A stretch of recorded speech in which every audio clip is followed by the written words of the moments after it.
Hello, everybody, and thank you so much for taking some time out of your day to join us. Today is going to be a very special session. I'm really excited. Well, first of all, I would like to say that we're going to be dedicating today's session to the memory of Lillian Azulay Schwartz. So our condolences to Lionel and family. Lillian was a past president of the Sisterhood, very active in the shul, and always had a smile on her face. So this is for you, Lillian. Today, I'm very excited. We have Shawna Goodman-Sone, all the way from Israel, chef extraordinaire. She needs no introduction. And Shawna still has very big ties to the Shaar Hashomayim. And joining her is Jacqueline Kott-Wolle. I hope I pronounced it properly. And Jacqueline is in Chicago. She is a very, very talented artist. And she also has really great connections to Montreal and the Shaar Hashomayim. So I'm going to pass it over to the two of them, Shawna. And if you have any questions, please put it in the chat and we'll get to them. So take it away.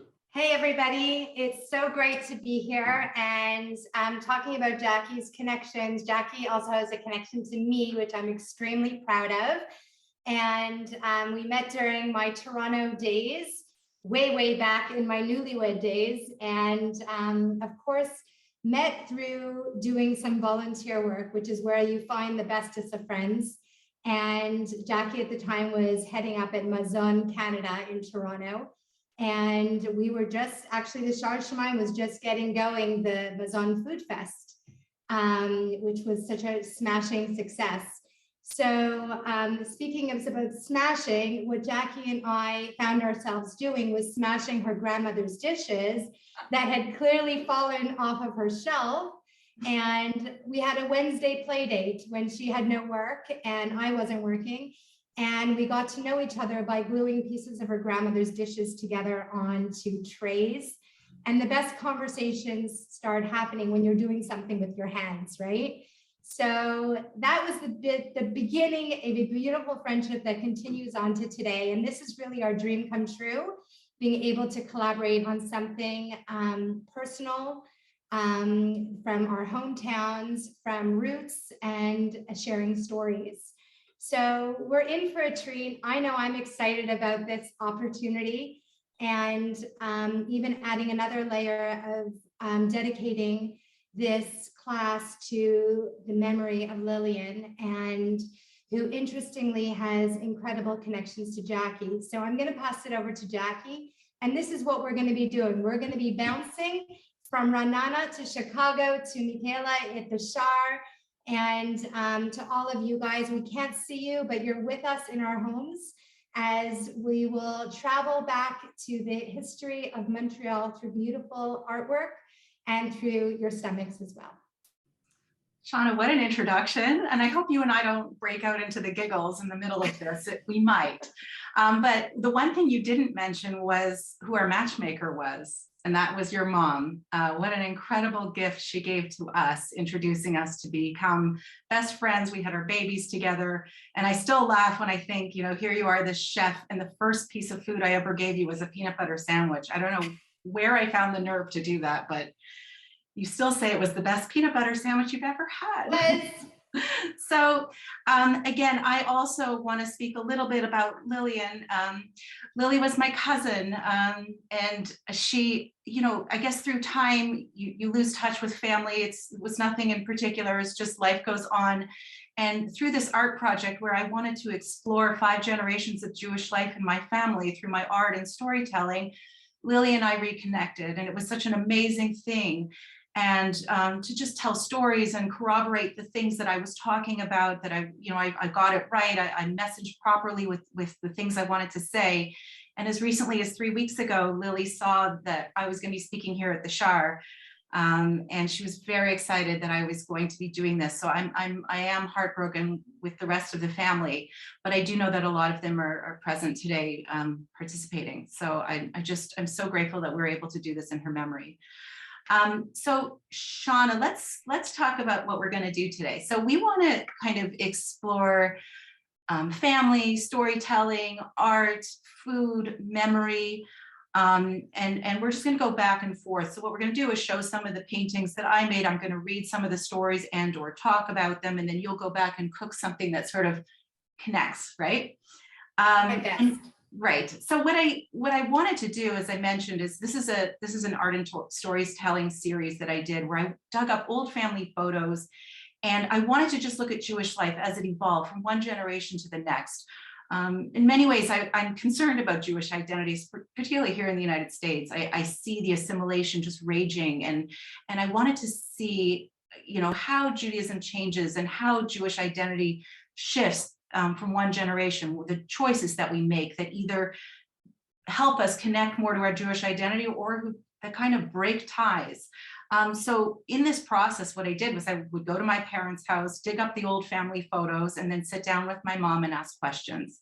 And I got so much from this. And I realized that Montreal in particular, and the time period just after the Holocaust is so meaningful to my family that a lot of my paintings kind of focus in on that time period when my family arrived, having been devastated by the events of the Holocaust. In Montreal, they were received by the community and started to build their life there. So today, I guess we're going to do a little bit of a progression, like through my family's story of acculturating into Canadian society, being welcomed by the Montreal Jewish community, and how you and I got to be here today, I guess, right? So why don't we start with the first painting, which is called Newcomers at Fletcher's Field.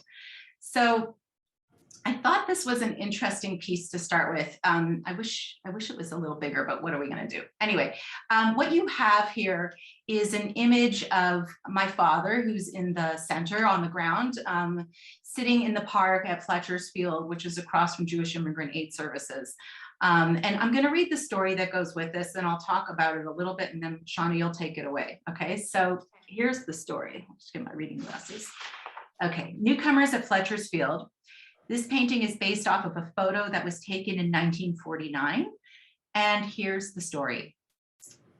My father always told me that he never had a childhood. The hardships of the Holocaust forced him to grow up fast and become an adult literally overnight.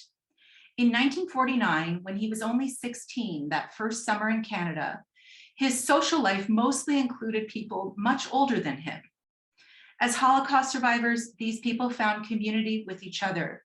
They were hollowed out by the atrocities of the war, and together they could just be themselves at gatherings like the one pictured here. Fletcher's Field was a park right across the street from the Jewish Immigrant Aid Services office in Montreal. The park offered green spaces for newcomers to gather, search for landsmen, and share stories about adapting to the strange new culture they were trying to understand and find their place in.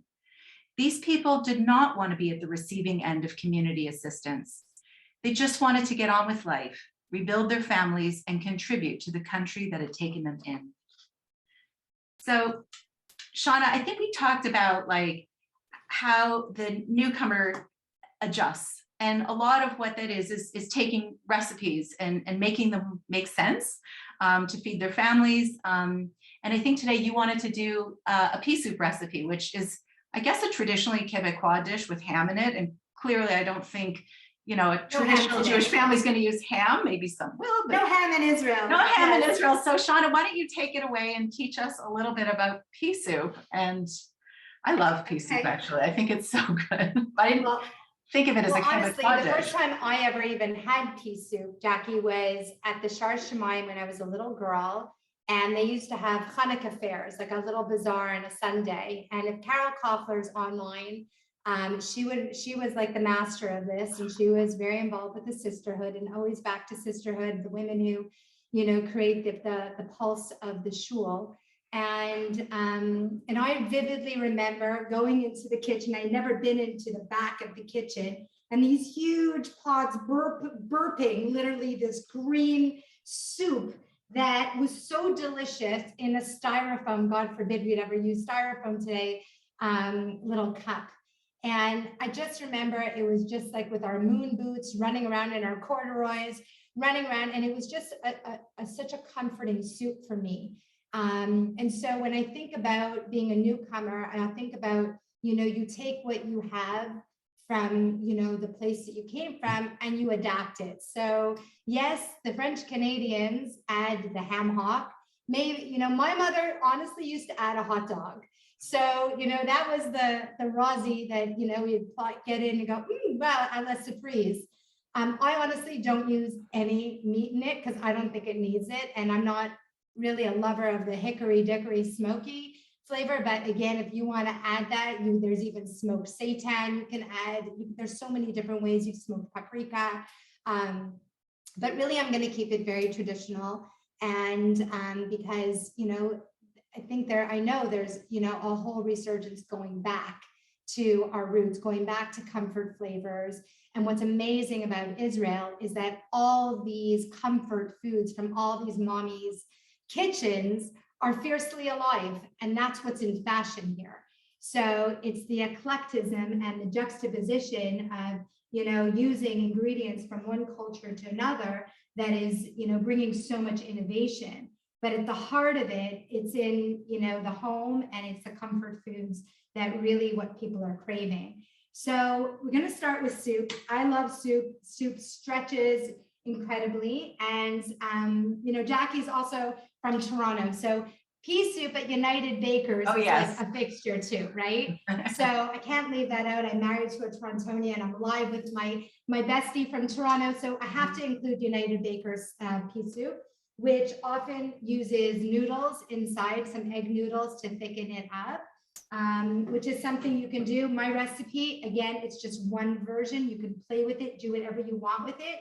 But I use potatoes to thicken it with, in addition, if you want to have the noodles, the lakshan that everybody loves.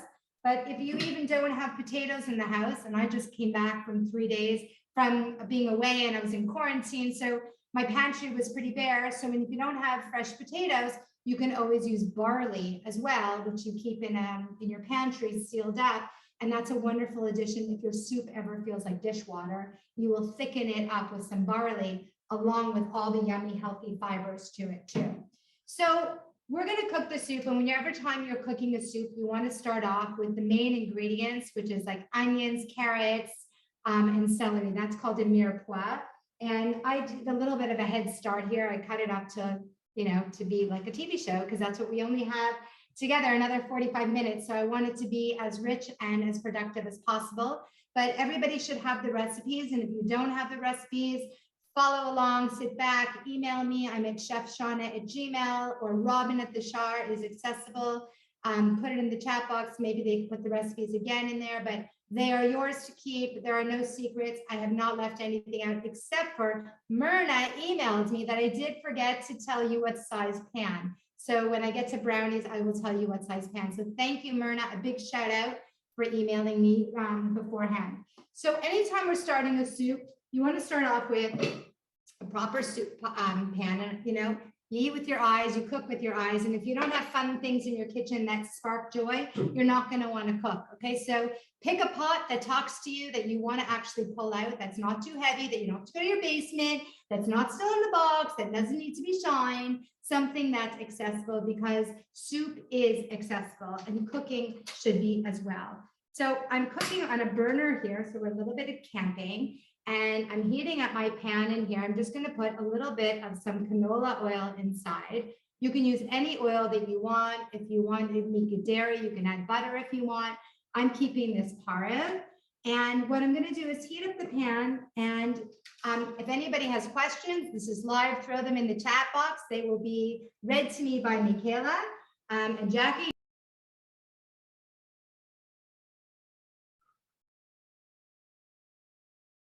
We went mute. I'm going to be adding onion. And if I don't have onion in the house, you could also use leeks if you have them. But a white typical onion. And what I love to do is I keep all the onion skins. It's the day before Shabbat, so everybody's going to be making their chicken soup. Throw the skins into your chicken soup and they will give it a golden color. So nice and cleaned paper, not the ones full of tons of dirt. And then I've also chopped some carrots and I've chopped some celery. Okay, so I'm going to, my pan is getting hot. I feel it. And you know how you know when you drop a piece and you can hear it. And that's the sound that you want to be hearing. So we're going to throw the onions in, And we have some chopped up celery. Do you recommend using oats to thicken? Yes, you can. Hello, Rachel. Rachel's in Israel as well, and another Torontonian. So yes, you can absolutely use a half a cup of oats into your soup, and they will soften and they will really, really thicken your soup. And a wonderful way to add extra fiber as well. So you see the noise, this is the sound you want when you're cooking. I'm going to be adding some of the celery as well and the carrots. So this is the base to all really good soups. It's called a Mirepoix, very classically French. And you don't have celery, you make do, it's not the end of the world, but the carrots really add a nice sweetness to it and a really nice color to it. And you definitely need the onions. So I'm also going to be adding garlic because I adore garlic. And this is a pretty large garlic clove. So if you don't like garlic, you can absolutely omit it. But if you are a lover, and it's great, it's an antioxidant, it will help with the cold weather coming on. We definitely want to find as many nutritious foods to add into our cooking. So load in the garlic. And notice I added the garlic after the onions and the carrots and celery because that is full of water and we want that moisture to come out and to create like a very warm environment for everything to cook in. So it's not going to burn. Very important because once you burn the garlic, end of show, you got to start again and count your losses in the beginning because burnt garlic doesn't get better. Other things do get better, like friendship and stories and memories, but not burnt garlic. Okay, so keep that in mind. Cut your losses in the very beginning. So the star ingredient, the split pea, it's a dry, it's not coming from the freezer. It's not the green peas that we keep in the freezer, which I absolutely adore. These are dry split peas, and you keep them in a mason jar in your pantry.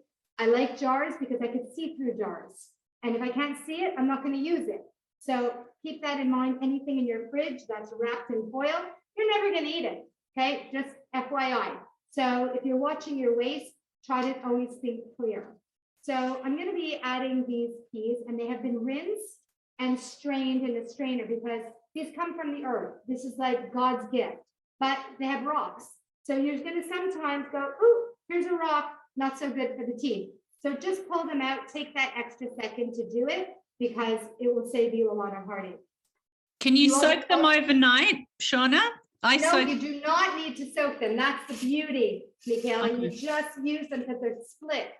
So the soup does take 45 minutes to cook. It's not like red lentils that take 15 minutes, but you do not need to soak them. Not necessary.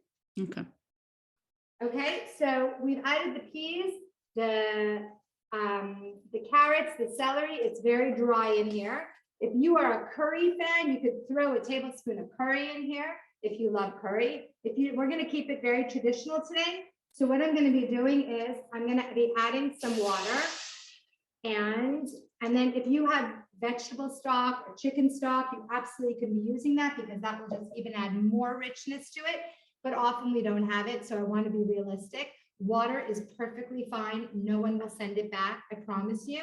But I'm not adding any salt right now because the salt will prevent my pea from cooking. So I want to add my salt closer to the end, okay? So keep that in mind anytime you are cooking beans, you do it from the raw form. You don't want to add salt in the beginning because it will toughen the skins and you'll never get inside, okay? So that's an important thing to keep in mind. And then like what I said, to thicken the soup, we're going to be using some cut up potato, and notice it's in water. We just finished Hanukkah. You guys all know why you keep your potatoes in water so they don't turn black. So I could actually even use all of that delicious potato water in there because it's again adding nutrition to it. And we are just going to let this cook. I'm going to cover it and close it, and this is it. C'est tout, as they say in Quebec. I'm losing my French, but I'm gaining the Hebrew. Leat. But so I'm going to let this cook as we move on with our story time. Shawna, that looks incredible. Some of my best recipes are from you. You know that, right? Like from Panache. But it's so cold here today, so I'm gonna make that when we're done. Okay, good. It's delicious. I'm inspired, and I want to send some like to my mom, but I guess won't get there quickly. But anyway, I hope everybody just makes it. It looks delicious. All right, so why don't we move on to another painting? Can you pull up the 1950 Ladies Auxiliary Team? What I do want to talk about is community.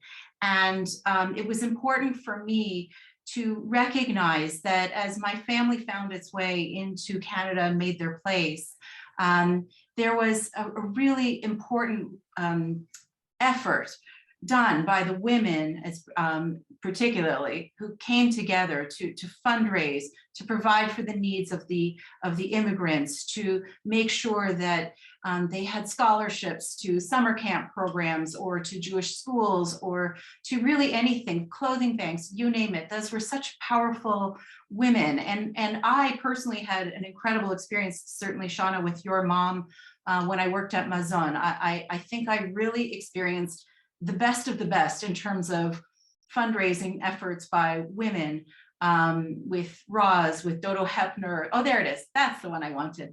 Roz, Dodo Hepner, Ruth Batshaw, Betty Laxer. Those were the women who were on the board of Mazon.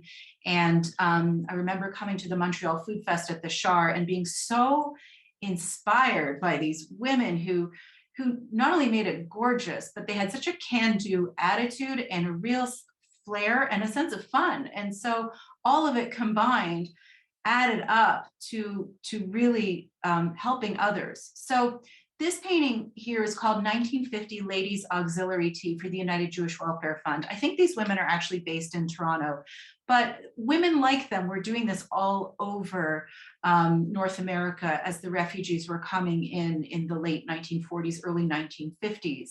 And so I have a real feeling of sentiment for these types of women. And it was also like a really joyful painting for me to make, because what you have here are, Shawna, as you and I talked about a little bit earlier, the teacups.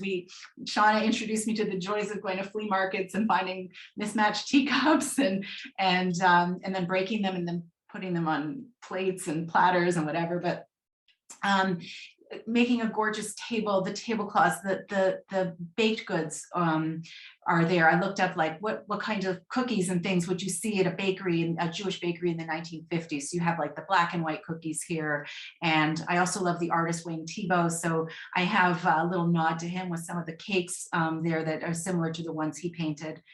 And all told, what I wanted to do was create an image that is almost like a tribute, a thank you to these types of women who did immeasurable, who provided immeasurable kindness and help to my family and people like members of my family. So there's a story that goes with this painting. It's a touch longer, but I think it's interesting. And Shawna, maybe you and I can talk about this a little bit at the end when I'm done with it. So let me read the story that goes with this painting. It's based, so as you see, it's based off of a photo from 1950. When my parents immigrated to Montreal after the Holocaust, they, like so many survivors, were absorbed by the established Jewish community. I never really thought about the task of welcoming thousands of refugees, many, if not most of whom arrived in Canada traumatized by the events of the Second World War. How did the established Jewish community prepare to help these people whose needs were so profound? I have nothing but gratitude for the types of women like those pictured here who came together to fundraise, collect material donations, volunteer at clothing banks, and provide scholarships to young refugees who couldn't afford tuition at Jewish summer camps and schools. I am certain that in the early 1950s, my family benefited from these efforts and generosity. In many ways, however, Montreal's Jewish community, like so many established Jewish communities in North America, was strained by the sudden influx of Jews from the old country. While united by a common code of religious practice and customs, these Jews couldn't have been more different from each other. It was nearly impossible for the survivors to talk about the horrors inflicted by the Nazis. And frankly, the established community was not all that interested in hearing about it, at least not back then. It was beyond overwhelming for both sides. Furthermore, the arrival of the refugees altered the landscape of the established Jewish community and thus brought a sense of insecurity for them. Would the very presence of these immigrants threaten the equilibrium and tentative acceptance the Canadian Jews had worked so hard to achieve, living quietly in suburbs alongside the larger Gentile Canadian community? The Canadian Jews had their own history. They were the descendants of parents and grandparents who fled the pogroms in Russia. At the turn of the century, these people arrived on boats only to be greeted by a Canadian society that had restricted neighborhoods, hotels, and beaches, quotas for higher education, and outright disdain for the Jewish immigrants and their ways. It took 50 years for the Jews of Canada to respond to this brand of anti-Semitism and build their own parallel institutions, like the Jewish General Hospital, social clubs, the YMHA, or the various Jewish community centers. As these early Canadian Jews amassed wealth, many wanted to simply fit in, to look and act like their Gentile neighbors and deflect any negative attention. The presence of the Holocaust survivors must have reminded them of their grandparents and the obstacles they overcame. This time is a funny thing, though. Within a generation, the children and grandchildren of the refugees and those of the established Canadian Jews almost immediately became indistinguishable. I know this firsthand. Most of my friends descended from the established Canadian Jewish community. We freely and happily socialized in each other's homes. We went to the same summer camps, high schools, and universities, attended the same parties, dated each other, and got married, and built lifelong friendships together. For better or for worse, this pattern repeated itself with the influx of the Russian Jews when they arrived in Canada and the United States in the early 1990s. So, Shawna, I thought this was such an interesting story about how you and I kind of came together as friends. You know, I think your family were part of the established Canadian Jewish community, the Gaylors, as my mother-in-law likes to call them. There's the Greeners and the Gaylors. I learned these terms along the way doing this project. Greeners meaning immigrants who arrived after the Holocaust. They had accents. They came from the old country, and Gaylors is like a vegetable metaphor. Yellow, it means yellow in Yiddish. They've had time to ripen on the vine for a while and establish themselves.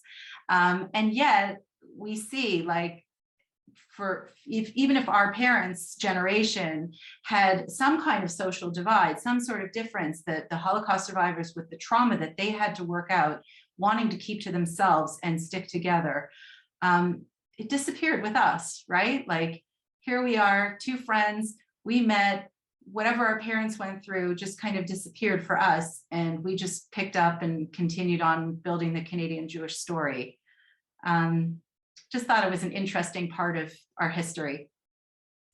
But I think as much as we were given the fortune of choice of, you know, who we want to be friends with, I think that we always gravitate to what's comfortable, you know, and what's familiar. And I remember when we were putting our dishes, you know, back onto the trays, the broken dishes. I know I keep going back to it, but it really is such a metaphor for so much, but about rebuilding and the preserving.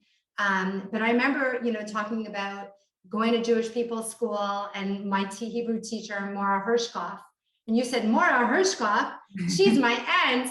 And I'm like, Mora Hershkoff's your aunt? How could that be? You know, she was just Mora Hershkoff. And, you know, we have our teachers that are in these silos, like they're not human almost, you know, and then here, you know, going back and hearing your connections and things just filling out a story, you know, and giving more grounding to, you know, where we come from. Because when we just learn our stories themselves, it's not so interesting until we can compare it and put it in a place with, you know, we're lucky enough when it's with our friends, and we have the opportunities for conversations like that.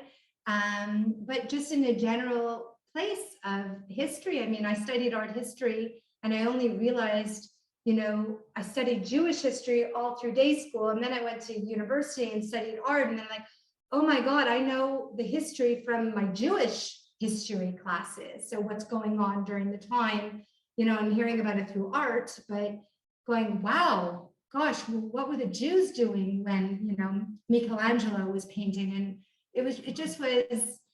it's incredibly rich. And I guess that's what education is, you know? It's amazing.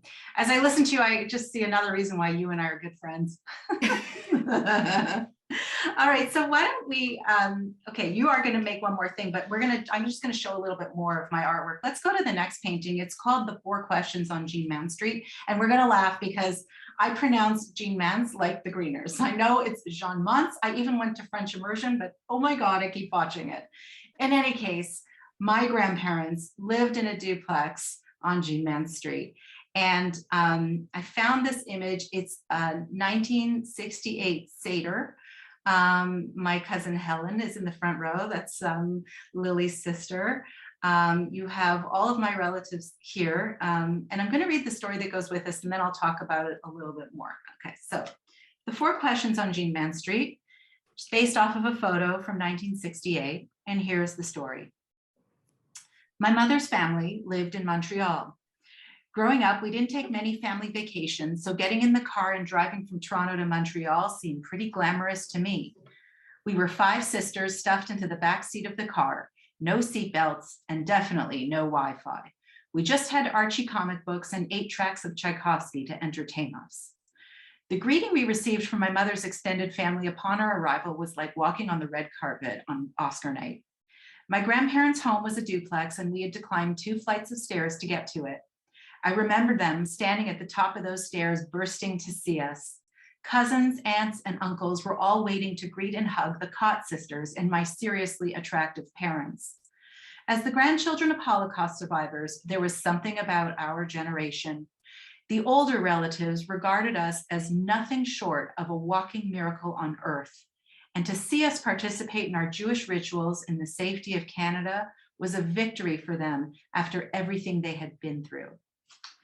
So what I like about this painting, of course, is just it's the idea of the victory that my grandparents got to the other side, that here's the family together at a large gathering, celebrating a Jewish occasion after all of it.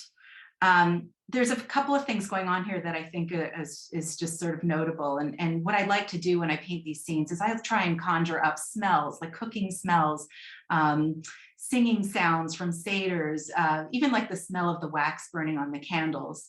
And what I also like here is the choreography of the meal. And I'm sure any of you who've ever participated in a Shabbos meal or a Seder or anything knows there's always some women standing at the ready to bring soup to those who are seated. We can set aside any issues of feminism on this one. My son tries to get up and do the same, but he doesn't like that. But I think it's kind of cool. It's just something we all seem to understand about a Shabbat meal or a holiday meal, is to stand and bring the soup. And the other thing, Shawna, we talk about dishes a lot, and I didn't even intend to do that so much, but I see it's a running theme here. But what I like about this image too is that the dishes, or noted anyway, the dishes are mismatched. And that to me kind of speaks to a little bit of the refugee experience. I imagine from the stories my mom told me that my grandmother probably would have been the kind of person to have a beautiful set of china had she lived out her life in Krakow, but of course that was not to be. So when they got to Montreal, they cobbled together what they could in order to host a large family gathering, which is of course the main event and the main thing that matters. So, Shawna, I just thought this was a fun one to share. It's very Montreal, it's very family, and I'm really thrilled to be presenting this here today. And by the way, for the record, my Zadie, who is reading the large Haggadah in the background, sang in the Shaar Hashomayim men's choir back in the day. So that's something cool too. Wow. Well, I'm, what's old is new again. And my set of dishes is specifically mismatched. So, everybody reinvents it, and so I find that funny, that it's almost, you said it was a sign of sort of cobbling together of just you don't have the privilege of matching, and we're intentionally mismatching. So isn't that funny? I learned that from you. I also intentionally mismatch. It looks gorgeous, I have to say. Exactly. There's too many beautiful patterns to all have one. Just have to pick one. Right. Okay, so we're going to go to the next slide, and then you're going to bake. So let's take the next one. It's called Women's Division. Let's pull this one up. Okay. So why I wanted to show this one and why it's meaningful to me is that where at one point in their lives, the Holocaust survivors were at the receiving end of community assistance, at another point, they're able to give back. And that's what I wanted to show in this painting that I called Women's Division. And Shawna, the story in this one is a little bit of a nod to your mom. So I'm going to read the story right now. And here it goes. Women's Division, which is based off of a photo that was taken in 1975. Okay, so one of the things I love most about being Jewish is probably the very thing that I've always taken for granted: the organized Jewish community and the infrastructure that supports it. At any stage in my life, whether I was a new mom searching for camaraderie through taught Shabbat classes, or finding a kosher caterer for my wedding, or joining the JCC to take an aerobics class, I have always been able to connect to the right organization and seamlessly have my Jewish needs met. The organized Jewish community has never let me down. Having worked as a professional in Jewish communal service for many years, I also know that the Jewish community is there to step in and support its most vulnerable members with high quality assistance that is culturally sensitive in every way. From the cradle to the grave, the Jewish community is there when you need it. But who makes it happen? Women like the ones pictured here are often at the heart of community fundraising efforts. One of my dear friends recounted memories of her mom's tireless devotion to fundraising for her local Jewish federation. Shawna told me that her mother, a gifted philanthropist, approached the task with flair and a sense of occasion to motivate her women friends to come to her living room and get involved. Through personalized note-writing campaigns, armies of women raised funds for anything from feeding the hungry to opening a new wing at the Senior Citizens Memory Care Facility. Shawna remembers the preparations that her mother organized in advance of these meetings. The wall-to-wall carpeting was freshly vacuumed, such that you could see tracks from the Electrolux. The silver was polished to a shine, and baked goods that had been frozen in tins for weeks were laid out on the good china. Hair appointments and elegant dresses with the smell of different perfumes wafting through the house were all a part of the effort. But in the end, community was at the forefront of these meetings, where women gathered for socializing and hard work to plan galas, special events, and auctions that raised the funds needed to achieve their goals. So, Shawna, your mom taught me so much about community and fundraising and coming together and making it fun, as we mentioned. You and I talked about this a lot. I asked you about your mom's process for inspiring others to get involved and help. And I do remember how you told me one time your mom, or maybe it was you were at a furniture bank, and a Holocaust survivor who had been in Montreal already for couple of decades showed up to make a donation. And it was like this, the tables turned. Here she was in a position to give back. And she felt so proud that she could finally give back to the community that gave to her. So in any case, I think we'll talk about what you're going to bake, right? We said, let's do something that reminds us of Roz's efforts, the baked goods in tins. So Shawna, why don't you take it away with what you're going to do now? So the whole idea, like I would come home from school and we'd have remnants, like the dining room was, lit up, and there would be, comports filled with, brownies and shortbread and mandel bread and stuff. And we knew that the tins were emptied because my mother would bake at night and fill these tins. What's freezable? With a big black Sharpie pen. I remember the cap in our mouth, like writing on the tin foil and just like, note taking to be ready for, when there's going to be a meeting, because this is what defined, many of my mother's friends and many, I'm sure, people online right now. The sisterhood is living with purpose and, and really showing up, but doing it with such grace and such class. And if you're going to do it well and make it beautiful. And so it was never something that was, oh God, I got to stuff 400 envelopes. It was like, the girls are coming, I'm making brownies, and we're going to stuff envelopes. And it was almost like group therapy when I think back at it. I mean, this is when I go for walks, and, you know, I would love to stuff envelopes with a bunch of girls in an afternoon and just sit and yakety yak and share and really, really share. But they got it done. These women got it done. They raised tons of money. I mean, they really, once they had a mind to do something, they accomplished it. Like, they were just unpaid professionals, really. Yeah. You think of what they could do. I think that's lost. Like, I know, you know, it's we're so used to the automated, you know, it's so much easier. Just send it, WhatsApp it, you know, that's in Israel, but, you know, email it and just, you know, just, it's so much easier. It's less work. It's not a conversation. It's not a phone call, but like, there's so much missing in that method. Yes, it does raise the money, but it doesn't raise the bond. It doesn't, you know, create the community piece of it.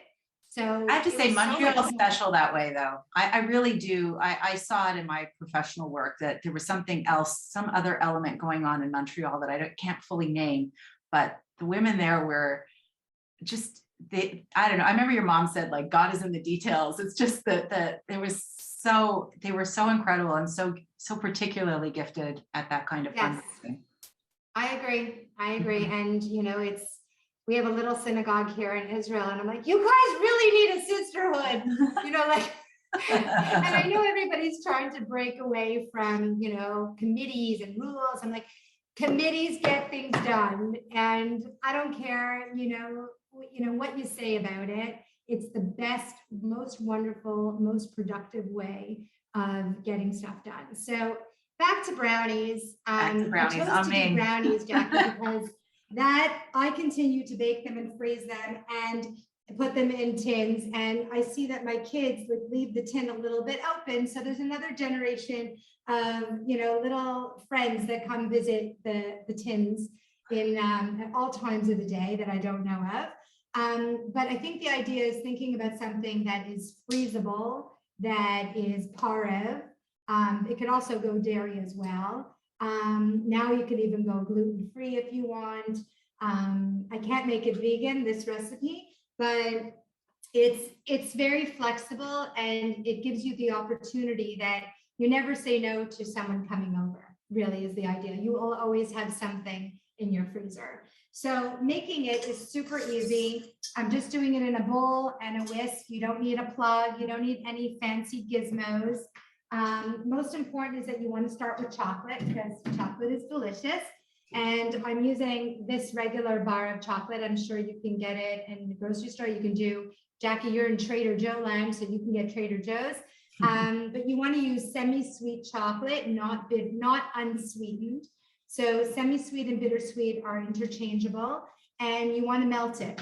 And so you just want to melt it. I melted this in my microwave, but watch it, because you can burn chocolate in a microwave. So the easiest, most gentlest way to melt chocolate is if you put a bowl, like imagine this was my pot with boiling water, and put another metal bowl on top and slowly let the steam melt the chocolate. That is the easiest, most foolproof way and most gentle way of melting chocolate. So my chocolate's melted, and I'm going to be starting off with 4 large eggs.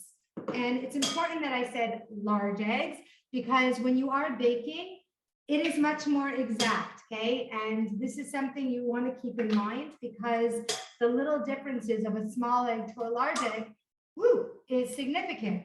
And so with baking, it is much more of an exact science than cooking. Cooking is a lot more forgiving. Baking, not so much. So just when you're reading a recipe, if I could just advise you, always use large eggs. And whenever you're using eggs, keep them in the box or transfer them into a closed area, because they take in all the smells of the fridge, and that will reduce its shelf life. So you want to keep them in a box, so of some sort. So I have my eggs in here, and I have my 1 cup of sugar, and I'm going to be adding some vanilla, pure vanilla. This came from Canada. Actually, this came in my suitcase. We're going to be mixing this up together. Again, my eggs are at room temperature. So when your eggs are at room temperature, they're going to blend more. If they're freezing cold, they don't want to play. Okay, so imagine how you feel when you're freezing. You don't want to talk to anybody, but when you've had a drink in you and a cup of coffee, you're way more open to friends. So think about that as your eggs, because that's why they'll blend much better. And eggs are going to give aeration, and they're also going to give richness to the brownie. So then we're going to be adding a cup of canola oil, which is a nice Canadian oil, a tasteless oil. But again, if you don't have oil and you want to make this dairy, you can also do a cup of melted butter if you want. But again, what I love about these brownies is that they're part. So they go all different places and you don't know the difference. Notice I didn't say you use margarine. I'm not a big fan of margarine, not so good, but you can also use coconut oil if you want to use coconut oil as well. So I got a little bit of a workout. I'm going to now transfer my chocolate, which has been melted. You see how yum delicious this is, and it's cooled, so it's not going to cook my egg, but not cool enough that it turned into a block again. So that's important. So I'm just scraping it out with my spatula, but I'm going to pull out another special spatula of mine that was gifted to me, which again, you know, this hour of story time is about connecting to identity and to memories. So I very, very fond. I'm sure all of you can name the store this baby came from. Hudson Bay. Isn't it amazing what 4 lines can do and what it brings you back to, right? So it doesn't take much, but I love these little signs in my kitchen that bring me a little bit of Canada into my life, because we are the product of many generations and product of our experiences and making new homes. And so it gives me a little bit of a giggle. And then what we're going to be adding is I have a cup of flour and I have a teaspoon of baking powder, which is going to give it, and a little bit of salt for that sweet, salty action happening in my house. So we love that because that gives a little bit of interest. And while this is happening, you want to make sure that you preheat your oven, because you can't put this into an oven that's not preheated because it will burn, I promise you. So always preheat the oven. I did this at 375 convection, which is about 400 degrees if you don't have convection. And I also did it in a pan that is a 9x12 pan that I lined with some parchment paper, which I love because you don't even have to grease. You just put it right into the pan. But if you don't have this size pan, you can also do a 9-inch pan like this. And again, put the paper inside, but it's going to bake longer because they're going to be thicker. They're going to be like big mamas, but it all depends on what you like. Mine are going to be more stretched out, but if you want like thick, like you get Starbucks kind of ones, then you want to do it in a smaller pan, but you want to increase the baking time because it will take longer because it's thicker. So I baked mine for 15 minutes. I told you on convection. So Myrna, I hope you got that. Can you use glass pan? Yes. Rena, you can use a glass pan if it's a Pyrex, but you have to adjust the temperature by 25 degrees, okay? So then if that's the case, I would do 375 if it's a 9x12 and do it for about 15 minutes because it would be 400 degrees. Otherwise, same thing as convection. So my batter is ready. You saw I did this live. There's nothing missing. Again, for all those walnut lovers out there, you can throw your walnuts in there. Ladies, you are hitting it. Oh, thank you. My other good friend, Sherry. You've met her. Hi, Sherry. Okay, so I'm pouring the chocolate batter in. Again, if you like chocolate chips, you can put chocolate chips in. You can put walnuts in. It is yours to enjoy. I happen to have a family that would like revolt if I put walnuts in, but I love walnuts and they're delicious. But again, it's your decision. These are what recipes are. They're your versions. And if you have any questions about any of the recipes today, feel free to email me at any time. I am 7 hours ahead of you, just so you know. And I'm at chefshawna@gmail.com. So I'm scraping out the bottom of my pan because I hate wasting because it's so good. And just spread it out Make sure it's even. Again, you don't need anything fancy, but if you have a Hudson Bay spatula, pull it out, let it make you smile. Here we go. Just making myself messier, which is what I do. Here we go. And I'm going to put it into my preheated oven in the middle shelf. So like the TV show, first of all, I'm going to wipe my finger so I don't present this ugly. I'm going to show you what it comes out to look like. Okay. Yum, yum, yum, delish. And you can put a toothpick in if it comes out clear. So you see the top of it, it sort of gets like a crackly kind of top. Yum, yum. And what I'm going to show you that I love, in the spirit of Montreal, a little bit of snow action. I love my icing sugar shaker, and I just sprinkle right on top because everything looks great with a sprinkle of icing. Shawna, yeah. Somebody wanted to know where you get your Hudson Bay spatula from. I'm assuming from Hudson Bay, right?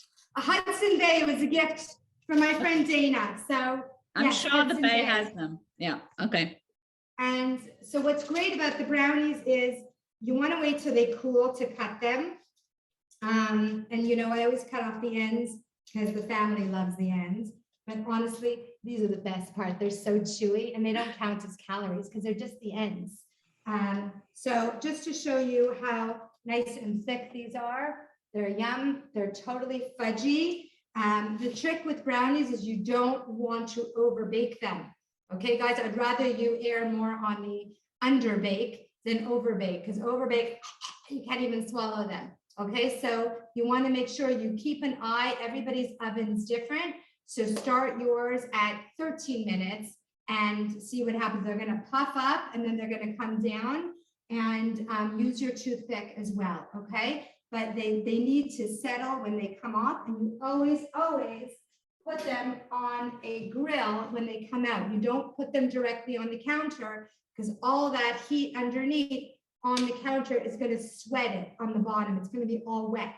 So that's not good. So anytime you bring out any cake, any cookie, any brownie, always put it on and then put it on top to let air come through.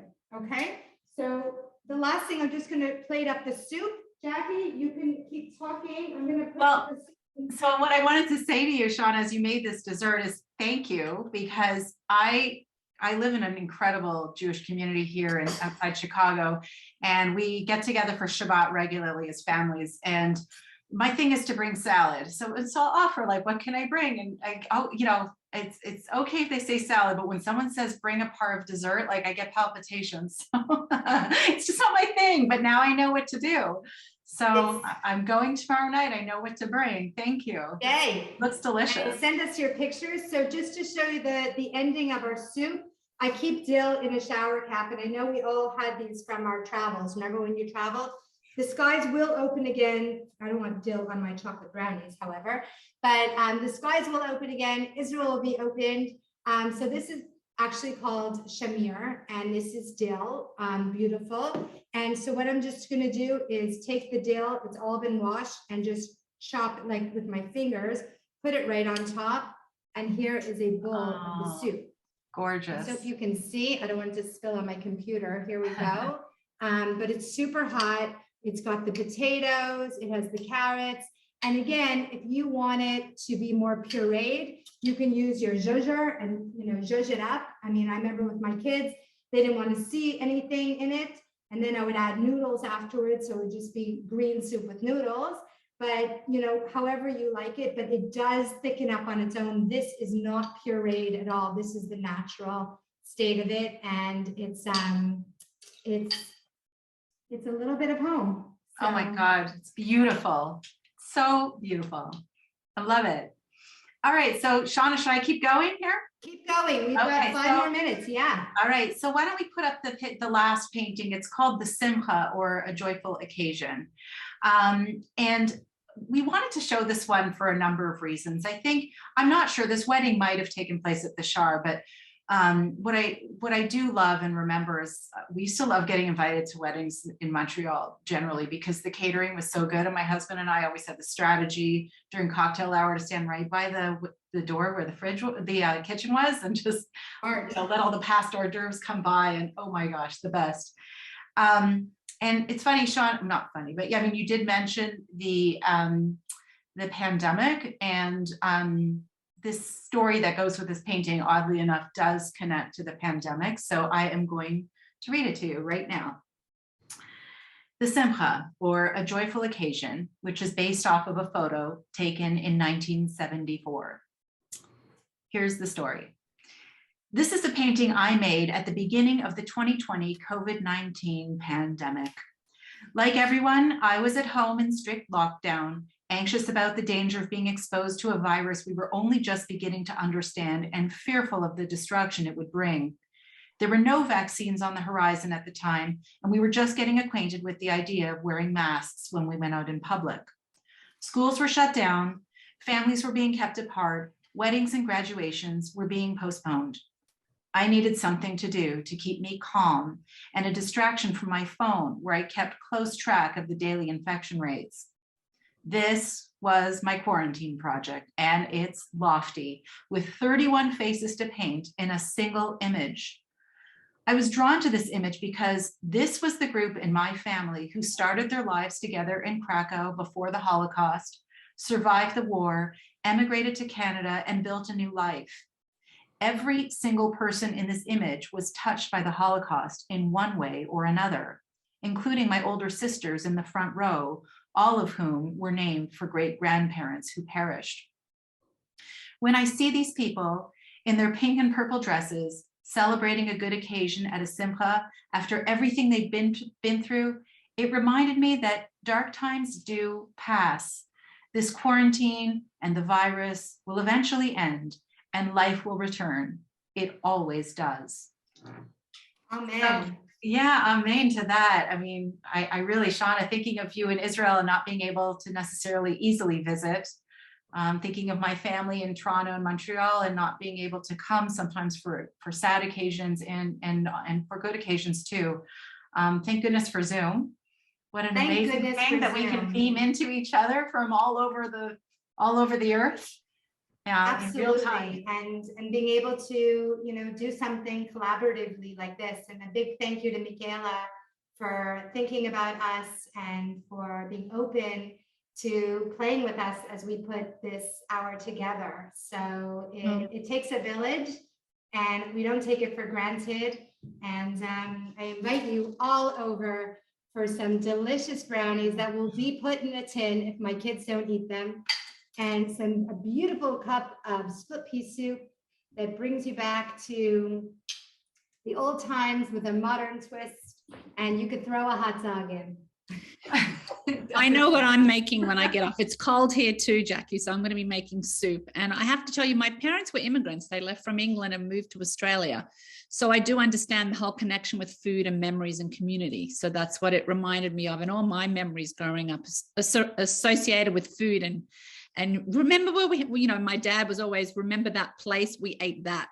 So I loved it. Thank you guys so much.